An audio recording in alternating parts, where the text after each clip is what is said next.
उत्तराखंड में एक बड़ा राजनीतिक घटनाक्रम जारी है। उत्तराखंड सरकार में कैबिनेट मंत्री की जिम्मेदारी संभाल रहे प्रेमचंद अग्रवाल ने कल अपने मंत्री पद से इस्तीफा दे दिया है और आज बताया जा रहा है कि मुख्यमंत्री पुष्कर सिंह धामी दिल्ली रवाना हो रहे हैं। दिल्ली में केंद्रीय अपने संगठन से बातचीत करेंगे और आने वाले समय में क्या मंत्रिमंडल का स्वरूप होगा उसको लेकर के चर्चा की जा सकती है। हमारे साथ इस वक्त बात करने के लिए पूर्व मुख्यमंत्री हरीश रावत जी हैं। जानते हैं उनसे कि लगातार कांग्रेस इस्तीफे की मांग करती आ रही थी प्रेमचंद अग्रवाल से और आखिर उनका इस्तीफा हो गया है। लगातार इस्तीफे की मांग कर रहे थे आप लोग और इस्तीफा भी हो गया। हाँ, ये तो एक पक्ष जो सत्ता का अहंकार था, उस अहंकार के एक हिस्से का पटाक्षेप हुआ है। अभी तो उनके प्रदेश अध्यक्ष हैं जिन्होंने पहले प्रेमचंद के प्रेम में उनको बचाने के लिए इस राज्य की अखंडता एकता पर प्रहार कर दिया, पहाड़ मैदान कह करके, और उसके बाद उन्होंने जो विरोध कर रहे थे उनको सड़क छाप कहा। तो वो अहंकार का दूसरा पक्ष है। और विधानसभा में जो कुछ घटित हुआ, जिस तरीके से उत्तराखंड की इस बात को नहीं उठाने दिया गया, वो भी एक पक्ष है। तो ये सारी बातें हैं। अब कहाँ तक जाएगा, वैसे इस्तीफा हुआ है मगर भाजपा में इससे बहुत बड़ी उथल पुथल हुई है। और इस उथल पुथल का क्या नतीजा होगा अगले 2-3 दिनों में, वो देखने की बात होगी। रावत जी, प्रेमचंद अग्रवाल ने इस पूरे घटनाक्रम को लेकर के कई बार माफ़ी मांगी, लेकिन विरोध लगातार उनका होता रहा। साथ में फिर बयान आता है सुबोध उनियाल का, उसके बाद महेंद्र सिंह भट्ट का।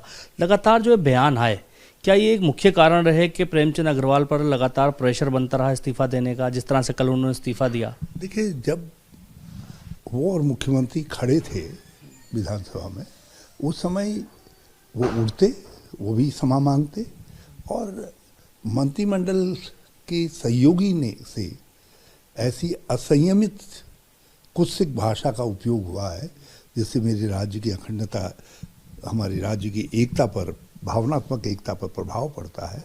इसलिए मैं भी क्षमा मांग रहा हूँ। और तो उस दिन पटाक्षेप हो जाता, लेकिन न मुख्यमंत्री ऐसा कह पाए और प्रेमचंद जी तो जो है जो कुछ कहते रहे उससे और अहंकार झलकता रहा। अच्छा रावत जी, उत्तराखंड तो माफ़ी या खेद प्रकट करने की बात तो बहुत देर बाद कही गई, लेकिन उस समय ही जो है इस पर आग में घी डालने का काम प्रदेश अध्यक्ष के बयान ने किया। अरे भाई, उत्तराखंड कई आंचलिकताओं से बना हुआ है। इसमें हिमालयी क्षेत्र है, इसमें तराई है, इसमें भाबर का क्षेत्र है, इसमें हमारे नारसन जैसे ऐसे दूसरे क्षेत्र भी हैं जो तो उन क्षेत्रों की अपनी तरीके की वो है। तो उन सब आंचलिकताओं का सम्मान करना पड़ता है। आप किसी एक आंचलिकता जो कुछ जो है कहा गया, यदि वो किसी और के लिए भी कहा गया होता तो हमारी प्रतिक्रिया उसके खिलाफ भी इतनी ही तीव्र होती जितनी तीव्र इसमें थी। क्योंकि ये हमारी जो विभिन्नता में एकता है राज्य की, ये उस पर चोट करता है। ये उत्तराखंड और उत्तराखंडियत पर चोट करती है। इसलिए ये बात जब उनके अध्यक्ष ने आग में घी डालने वाले बयान दिए, कुछ फिर और घटनाक्रम हो गए विधानसभा में, और घटनाक्रम हो गया, तो इससे चीज़ें बिगड़ती गई।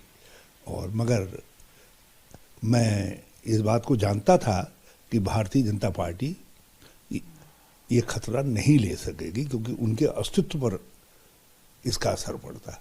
तो भारतीय जनता पार्टी, इसलिए डरी हुई सहमी हुई भारतीय जनता पार्टी ने प्रेमचंद से इस्तीफा दिलवाया। अच्छा रावत जी, ये पहाड़ और प्लेन का जो मुद्दा उठा, इससे कहीं ना कहीं उत्तराखंड के बीच में एक बड़ी खाई सी खुद सी गई है। कतई नहीं खुदी है, बिल्कुल नहीं खुदी है।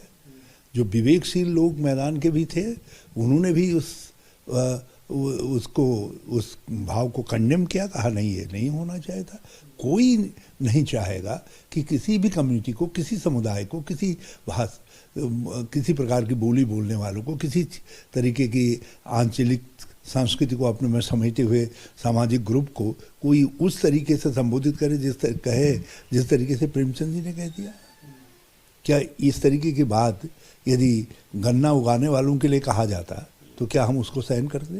किसान किसी और तरीके की जो तीन बार धान की खेती करते हैं उनके लिए कहा जाता, तब भी हमारी यही प्रतिक्रिया होती। ये हमारे बंगाली भाइयों के लिए कहा जाता, तब भी हमारी इतनी तीखी प्रतिक्रिया होती। तो इसलिए इसमें पहाड़ और मैदान की खाई बनाने की कोशिश भाजपा ने की। अच्छा रावत जी, मंत्रिमंडल में और भी बड़े बदलाव की चर्चाएं हैं, क्या लगता है आपको? क्या मंत्रिमंडल थोड़ा अस्थिर हो गया है और इसको बदलना चाहिए? अब ये खिसक गई, दीवार खिसक गई। अब कितना डैमेज कंट्रोल इनकी लीडरशिप करती है वो देखने की बात है। क्या करते हैं तो उन्हीं के हाथ पे है। मुख्यमंत्री किस तरीके से अपनी बात रखते हैं, किस तरह से देखते हैं चीज़ों को, इस पर डिपेंड करता है। लेकिन इतना मैं जानता हूँ कि 2016 में जो लोकतंत्र के साथ पाप कर्म भाजपा ने किया, भाजपा उसके बाद इन्होंने कभी भी अपने मंत्रिमंडल में पूरा मंत्रिमंडल नहीं बनाया, हमेशा 2-1 पद खाली रखे। तो ये अब भी जो है 2-1 पद खाली रखेंगे। मुख्यमंत्री भी जो है कोई भी और भी होते तो वो पद खाली रखेंगे 2-1। अच्छा, इस पूरे घटनाक्रम को लेकर के एक राजनीतिज्ञ होने के नाते आप क्या सोचते हैं कि जो हुआ, क्या वो एक साजिश थी या जो उनके द्वारा किया गया वो एक भाव था जो उनके मुंह से निकला? ये अहंकार है सत्ता का। आप प्रेमचंद जी के कई बयानों को, कई कृतियों को देख लीजिए। बल्कि मैं कभी कभी सोचता था कि संसदीय कार्य मंत्री के लिए आपने पूरी तरीके से असंसदीय स्वरूप वाले व्यक्ति को क्यों रख दिया? स्वरूप तो बढ़िया है, मगर भाषा वाले को क्यों रख दिया? भाषा का उपयोग करने वाले को क्यों रख दिया? तो इसलिए मैं विधानसभा की 1-2 बार मैंने कार्रवाई उस पर देखी नेट पे, तो जिस प्रकार से वो हस्तक्षेप करते थे और बात को काटते थे और दबड़ते थे लोगों को, वो सब चीज़ें जो है असर करती है। मानसिकता उससे झलकती है। जिस प्रकार से उनके मेयर के विजय जुलूस में आप भाई क्या कहना चाह रहे हो तुम? ठीक है, कुछ क्षेत्रीयता की भावना कुछ लोगों ने डाली होगी, लेकिन उसके लिए आप अपनी जिम्मेदारी से कैसे बच सकते हैं? हमारी जिम्मेदारी है, हम मान लिया कहीं पर होंगे, हमारी उपस्थिति में किसी एक कम्युनिटी को, किसी एक वर्ग को टारगेट करके कोई ऊंची बात कही जा रही होगी, हम उससे अपने को डिसोसिएट करेंगे। हम उसको पहले कंडेम करेंगे, यदि कंडेम नहीं भी कर पाएंगे तो उससे अपने को अलग करेंगे। तो आप इस इस्तीफे को किस रूप में देखते हैं? सही है या गलत है? ये डरे हुए, सहमे हुए भारतीय जनता पार्टी के नेतृत्व ने इस्तीफा दिलवाया है।